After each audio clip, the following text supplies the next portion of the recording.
새 아파트를 기다리는 안양이 관심 지역으로 떠오르고 있습니다. 꾸준한 수요에 힘입어 내년에도 강보합세가 예상됩니다. 5G 시대가 내년 본격적으로 열립니다. AI와 로봇 등 시너지 효과가 기대됩니다. 올해 정부의 금융개혁에 대한 국민들의 평가는 박합니다. 내년에는 금융소비자의 보호에 초점을 맞춰야 한다는 지적이 나옵니다. 시중은행에 이어 금융감독원도 임원들을 쇄신하기 위해 나섰습니다. 금융권의 인사태풍이 예상됩니다. 센 뉴스 플러스 잠시 후 뵙겠습니다.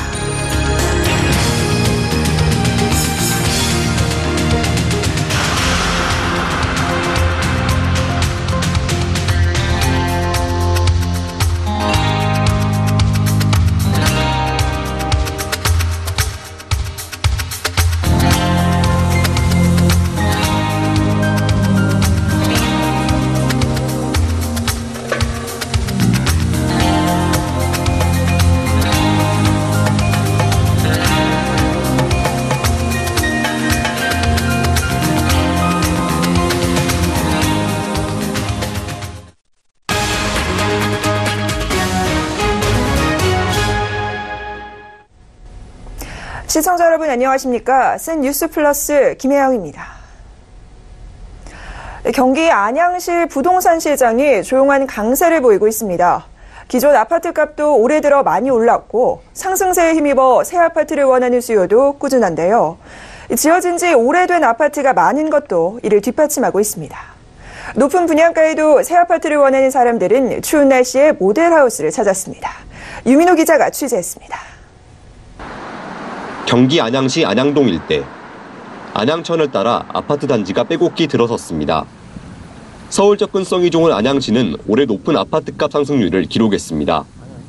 성남과 강명에 이어 경기도에서 세 번째로 높은 수치입니다. 기존 아파트 말고도 새 아파트를 원하는 수요도 꾸준합니다. 올해 아파트 5개 단지가 분양되는데 모두 1순위에서 청약이 마감됐습니다. 특히 지난 5월 호계동에 분양된 평촌 어바인퍼스트는 평균 49대 1의 높은 경쟁률을 기록했습니다. 지난 7월 소곡지구에 공급된 안양시 헬포레자이 역시 짧은 기간에 계약을 마무리했습니다. 1기 신도시인 평촌을 비롯해 노후 아파트가 많은 것도 수요자를 끌어당기는 요소. 올 10월까지 동안구에 입주한 아파트는 총 8만 4천여 가구인데 이 중 입주 15년이 넘은 아파트가 전체의 87%에 달합니다. 25평 같은 경우 4, 5천 그 정도 붙어서 거래를 했더라고요. 1억 가까이는 붙은 것 같고요. 연말 동안구 비산동에선 안양 비산자이 아이파크 모델하우스가 문을 열었습니다. GS건설과 HDC 현대산업개발이 함께 짓는 대단지 아파트입니다. 안양역과 월곶 판교선 같은 경우는 약 도보 10분에서 20분 사이면 이용할 수 있고요. 그리고 2637세대의 대단지 브랜드타운으로 또 많은 관심을 받고 있습니다. 방문객들이 망설이는 부분은 높은 분양가. 2단지의 3.3제곱미터당 평균 분양가는 1,948만 원으로 2천만 원에 육박합니다. 평촌하고 가깝고 그래서 위치는 상당히 좋은 것 같은데 좀 분양가는 좀 생각보다 좀 비싼 것 같아요. 근데 여기가 지금 2천만 원대니까 지금 고민을 하고 있어요. 침수 한번 넣어보려고 그러는데요. 고분양가 논란에도 어제 1순위 청약을 받은 안양 비산자이 아이파크는 일부 초소형 물량을 제외하고 모두 마감됐습니다. 당장은 가격이 비싸지만 앞으로 안양에 들어서 새 아파트보단 저렴할 거란 기대감이 작용한 것으로 보입니다. 안양에선 새해 초부터 분양이 이어집니다. 비산이동 비상시장 주변을 재건축한 평촌 레미안 푸르지오가 첫 주자입니다. 삼성물산과 대우건설이 함께 시공을 맡았습니다. 안양 이동에선 두산건설이 삼형아파트 주변 지구를 재개발해 아파트를 분양합니다. 2021년까지 입주량이 상당하긴 하지만 교통망 확충에 대한 기대심리, 강남까지 연결되는 4호선에 대한 접근성, 그리고 인근 판교 신도시의 자족 기능 이런 것들을 고려했을 때는 가격이 상당히 강보합세를 나타낼 확률도 높아 보입니다. 서울경제TV 유민호입니다. 5G 시대가 열렸다고는 하지만 아직 체감하기는 어려운데요. 산업 현장에서는 5G를 적용한 기술들이 속속 등장하고 있습니다. 내년이 본격적인 5G의 원년이 될 텐데 과연 어떤 모습일까요? 이보경 기자입니다. 컨베이어 벨트 위를 지나가는 부품을 카메라가 쉴 새 없이 움직이며 촬영합니다. 120만 화소의 고화질 사진 24장을 다각도로 촬영해 5G 네트워크를 통해 클라우드로 끊김없이 전송합니다. 서버에서는 인공지능이 실시간으로 사진을 판독해 분량을 확인합니다. 모두 8초면 끝이 납니다. AR 스마트 글래스를 쓰자 부품과 매뉴얼이 모두 눈앞에 펼쳐지고 손을 대지 않아도 로봇을 작동할 수 있게 됩니다. 5G는 무선을 통해서 제조 설비를 자유롭게 배치할 수 있는 유연성을 제공할 수 있고요. 클라우드로 대용량의 데이터를 전송해서 이를 분석해서 생산성을 높이는 데 최적화된 네트워크라고 할 수 있겠습니다. 이번엔 5G가 적용된 로봇 바리스타. 스마트폰 앱으로 커피 한 잔을 주문하자 5G망을 통해 바리스타 로봇에 주문이 들어가고 빠르게 커피가 준비됩니다. 5G와 만나게 됨으로써 전원선만 확보되면은 행사장이나 좀 더 야외에 쉬운 곳으로도 옮겨갈 수 있게 되어서 경제성이 확보됐다고 할 수 있습니다. 뿐만 아니라 AI 영상인식 기술 등을 적용하면 손님의 얼굴을 인식해 맞춤형 메뉴를 제공하는 서비스까지도 가능해질 전망입니다. 이제 막 걸음마를 떼며 세계 최초로 상용화된 5G가 AI, 로봇, 자율주행 등 첨단 기술과 함께 시너지를 일으키며 일상을 바꿔나갈 것으로 기대됩니다. 서울경제TV 이보경입니다. 올 한 해 금융개혁면에서 정부에 대한 국민들의 평가는 박합니다. 한국갤럽 조사에 따르면 정부가 금융소비자 보호 노력을 하지 않는다는데 응답자 중 절반 가까이가 그렇다라고 대답했는데요. 문재인 정권 3년 차인 내년 금융정책의 초점은 금융소비자 보호에 맞춰야 한다는 지적이 나옵니다. 이하라 기자가 짚어봤습니다. 삼성바이오로직스 분식회계 논란부터 삼성증권 유령 주식 매매, 그리고 시중은행 가상금리 조작 사건까지 올 한 해 동안 갖가지 논란으로 금융권이 얼룩지는 동안 담당 부처인 금융위원회는 금융소비자를 위한 개혁 행보에 미적지근한 태도를 보여왔습니다. 대표적인 게 금융소비자보호법 제정입니다. 판매자에게는 위반에 대한 제재를 강화하고 소비자에게는 권리구제를 강화하는 게 이 법의 핵심. 이 법이 도입되면 판매자에 대한 징벌적 과징금 부과와 소비자에 대한 청약 철회권 부여 등으로 소비자의 권익이 크게 강화됩니다. 이 법은 2011년 18대 국회 때 처음 발의된 후 19대를 거쳐 20대에 들어서도 논의 테이블에는 올랐지만 아직도 국회 문턱을 넘지 못했습니다. 금융소비자보호를 총괄할 금융소비자보호원 설립 등 현 감독체계를 흔드는 사안에 정부 조직 개편까지 맞물려 있어 합의가 쉽지 않았습니다. 금융소비자보호법은 금융위만 지금 굉장히 적극적이고요. 사실은 35%에서 40%는 그 소비자 조직이 이제 그쪽으로 잘려 나가야 되기 때문에 금감원은 사실 굉장히 이면적으로는 반대하고 있거든요. 법 제정만 바라보고 있을 게 아니라 소비자의 금융 역량을 키워야 한다는 조언도 나옵니다. 보험연구원은 리포트를 통해 우리 국민의 금융 역량이 OECD 평균보다는 높지만 선진국에 비해서는 낮은 수준이라며 금융소비자보호법이 취지에 맞는 효과를 얻기 위해서는 소비자 스스로 금융 역량을 확보해야 한다고 강조했습니다. 서울경제TV 이하라입니다. 연말 금융권에 물갈이 인사 태풍이 불고 있습니다. 시중은행의 은행장과 부행장들이 전격 교체되는가 하면 금융감독원에서도 대대적인 쇄신 인사를 예고하고 있습니다. 정훈규 기자입니다. 윤석헌 금융감독원장은 지난 26일 임원회의 후 유광열 수석 부원장을 통해 부원장보 9명 전원에게 사표를 내라고 주문했습니다. 새 임원 인사를 앞두고 재신임 여부를 결정하기 위한 선행 조치 성격입니다. 과거에도 금감원장이 바뀌면 재신임 차원에서 임원들이 일괄 사표를 낸 전례가 있었습니다.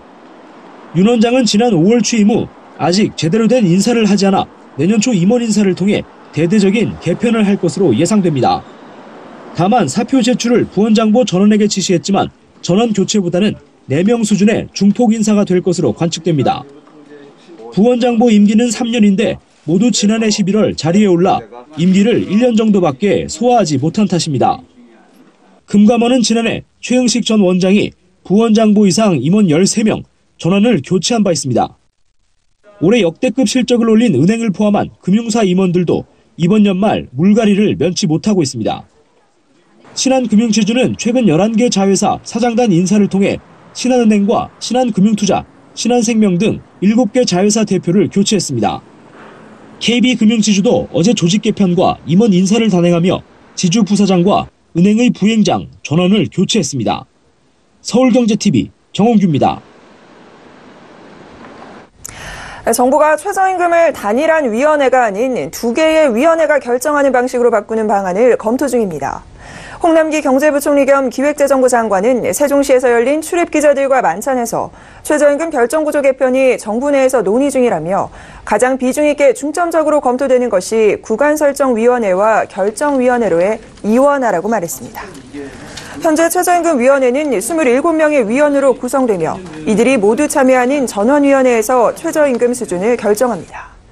이번에 언급된 이원화 방안은 최저임금위원회 내에 구간설정위원회와 결정위원회에 설치를 한 뒤에 구간설정위원회는 최저임금 인상 구간을 정하고 결정위원회는 이 구간 내에서 최저임금액을 결정하는 시스템을 의미합니다.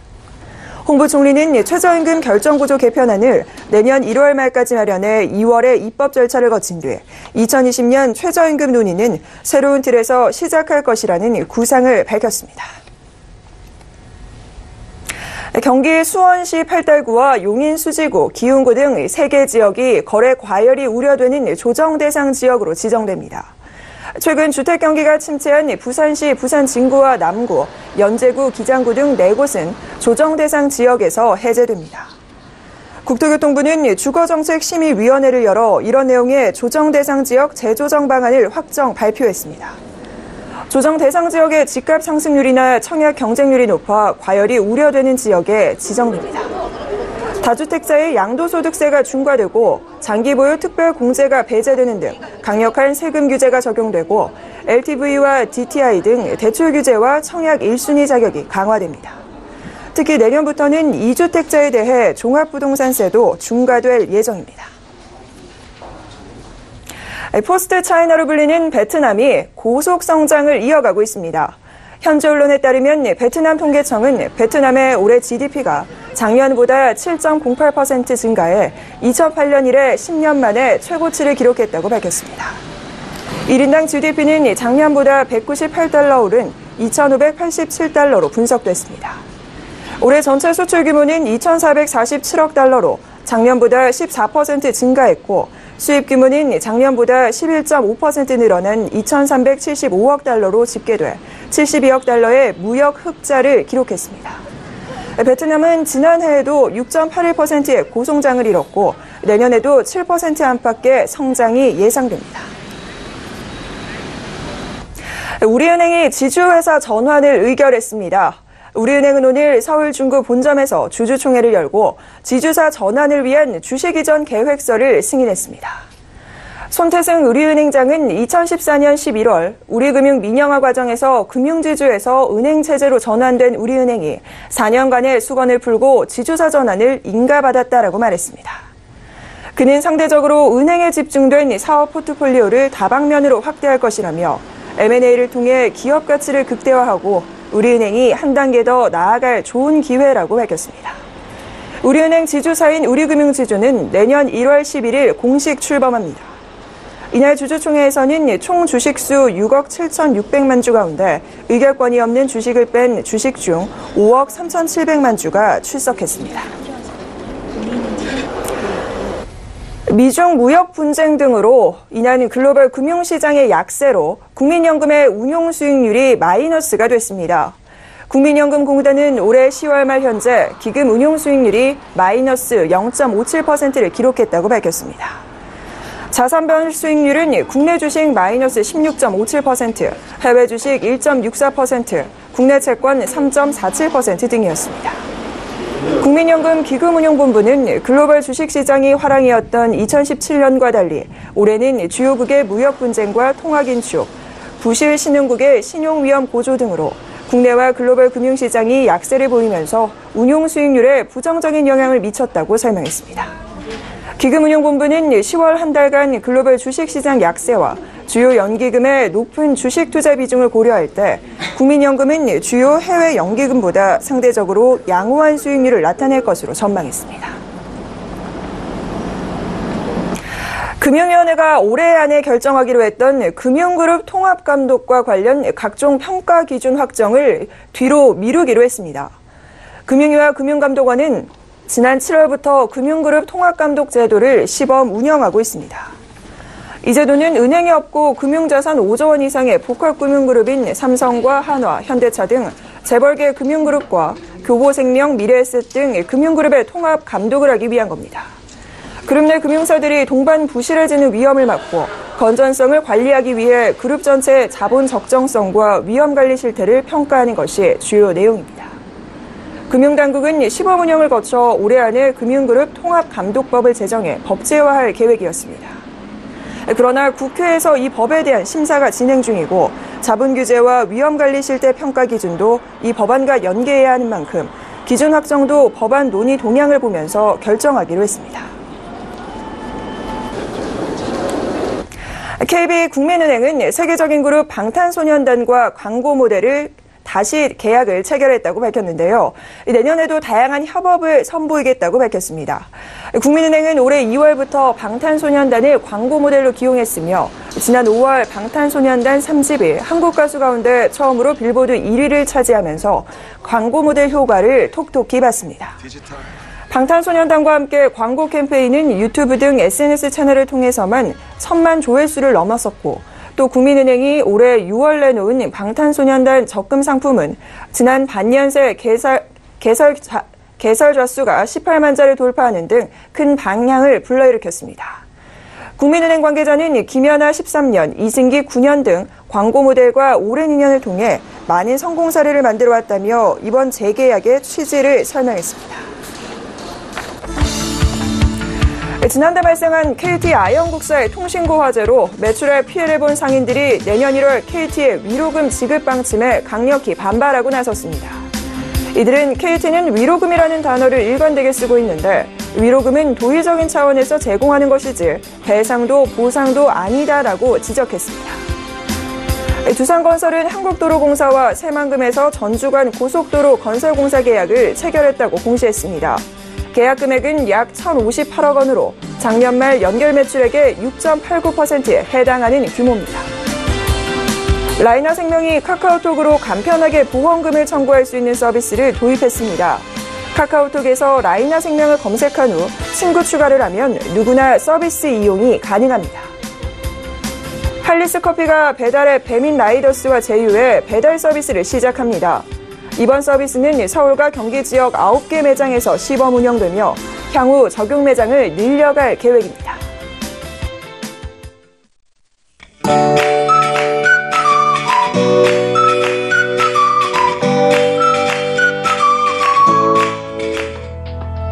안녕하세요. K웨더 라이프스타일 예보 오조입니다. 오늘 서울의 아침 기온은 영하 14.4도로 추위가 절정에 달했는데요. 이에 따라 한파특보도 확대 강화된 상태입니다. 한파는 주말까지 이어질 것으로 보이는데요. 내일 서울의 아침 기온은 영하 13도, 일요일에는 영하 12도까지 떨어질 것으로 보입니다. 외출 시에 옷차림 따뜻하게 하셔야겠습니다. 현재 위성 영상을 보시면 전라 해안과 제주도에는 눈이 내리고 있는데요. 밤 사이에 대부분 그칠 것으로 보입니다. 새벽부터는 다시 눈이 내리기 시작해 모레까지는 제법 길게 이어지겠습니다. 제주 산간과 울릉도, 독도에는 최고 40cm, 전남 해안과 제주도는 5에서 10cm, 충청남도와 전라 내륙은 5cm의 눈이 쌓이겠습니다. 폭설로 인한 피해가 없도록 주의하셔야겠습니다. 찬 공기가 불면서 대기 순환이 원활해지겠는데요. 오늘 전국의 초미세먼지 농도는 좋음 단계를 보이겠습니다. 한편 내일은 중국 북부지방에서 확장하는 대륙 고기압의 영향을 받겠습니다. 다음은 자세한 지역별 날씨입니다. 중부지방은 대전에 새벽부터 눈이 내리겠습니다. 서울의 아침 기온 영하 13도, 대전과 청주 영하 10도까지 내려가 추운 날씨가 이어지겠습니다. 동해안은 대기가 건조하겠는데요. 각종 화재 예방에 유의하시기 바랍니다. 낮 최고 기온은 강릉 2도가 되겠습니다. 남부지방에는 광주와 전주, 제주도에 새벽부터 종일 눈이 내릴 것으로 보입니다. 한낮에는 부산 4도, 제주도 5도까지 오르겠습니다. 현재 대부분의 상에 풍랑특보가 발효된 가운데 내일까지 바람이 매우 강하게 불겠고 물결도 거세게 일겠으니까요. 항해나 조업하는 선박은 각별히 유의하시기 바랍니다. 다음 주 월요일부터는 낮 기온이 영상권을 회복하면서 한파가 조금 누그러질 것으로 전망됩니다. 날씨였습니다.